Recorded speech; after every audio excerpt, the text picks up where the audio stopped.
Isang ordinaryo lang akong tao. Hindi ako katulad niya na kaya niyang pagbagsikin ang gobyerno. Dahil ako ang isa sa farm manager, lahat niyan. May video pa nga yan doon kay yung nawala sa Pablo, si John Lasco. May video pa ako dyan na hawak-hawak ko. Nung una nga, sayang yung mga cellphone ko na pinasunog niya. Nandun lahat yung mga tao kung paano katayin ng mga pulis. At lahat tinatawag niya sa akin, inuutos mismo niya sa akin. At ako mismo ang inabutan niya ng pira pagkatapos ng operasyon. Inaabot niya para gantimpala doon sa mga pulis na pumatay ng mga nawawalang sabongero. May mga matitibay ka bang maipapakita o ilalabas din na ebidensya na nagpapatunay dito sa mga nangyaring ito?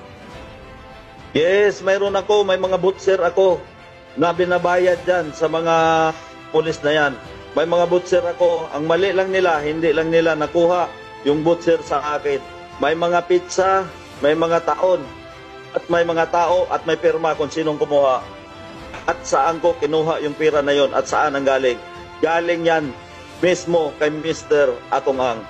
Binanggit nyo rin ho ang pangalan ni Gretchen Barreto na may alam sa nangyari?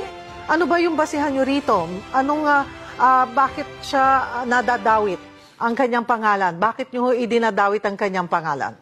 Gretchen Barreto, Alpha yan, membro yan ng Alpha. Pangalawa, katabi yan mismo niya matulog. Imposible, wala siyang alam. Kaya ako nanawagan kay Ma'am Gretchen. Kumpare ko naman din yan. Madam Gretchen, parang awa mo na rin sa sarili mo. Kung gusto mo, tumistigo ka na rin. Para mapatunayan natin, total, lagi ka nagsisimba, lagi ka nagdadasal, maawa ka naman sa pamilyang nawawala ng pamilyang nawawala. Bago mangyari yung mga krimen na yan, nag-usap-usap yung mga yan. Mayroong ibang ayaw pumayag, pero majority yung pumayag. Ang sabi nga ni Mr. Atungang, kung hindi natin gagawin ito, pabagsak yung negosyo natin. Kaya yan sila, nag-agree yan, kasama yan si Gretchen Barreto. Pati yung apat na akusado na tinuruan niya na ako ang ituro na mastermind.